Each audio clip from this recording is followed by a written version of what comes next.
C'était donc hier, aux alentours de 14h30, qu'une jeune femme de 25 ans a été mordue par un requin au large de la plage de l'hôtel Tahiti by Pearl Resort de Haroué. La victime prenait des cours de kitesurf au moment de l'attaque. Par mesure de précaution, la baignade a été interdite sur tout le littoral de la commune de Haroué, ainsi que les activités nautiques. Les précisions de Sam Teinaori. L'arrêté est quasiment prêt pour interdire de manière préventive la baignade et les activités nautiques. Dès l'aube, la police municipale a sillonné tout le rivage de la commune de Haroué pour avertir les usagers. Et ce matin, nous sommes là pour faire la prévention.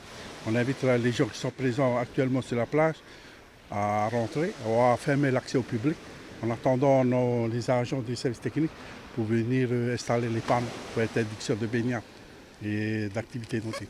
Les habitués ont été très surpris d'apprendre qu'une attaque de requin s'est produite dans cette zone très fréquentée du public. Ça fait des années que nous tous, on vient surfer ici, on fait du ski, on se baigne facilement sans jamais avoir eu à craindre une attaque de requin. Donc là, moi j'avoue, ça me donne des frissons parce que ça fait vraiment peur. Donc après, il y a toujours des requins comme tu me l'avais suggéré justement, mais jamais on a eu d'attaque. Donc là, franchement, je trouve que les temps changent et il faut qu'on soit plus prudent, mais il ne faut pas qu'on s'empêche de s'amuser quand même. Les accès aux plages publiques ont été bloqués avec des rubalises en attendant les panneaux de signalisation des services techniques de la mairie.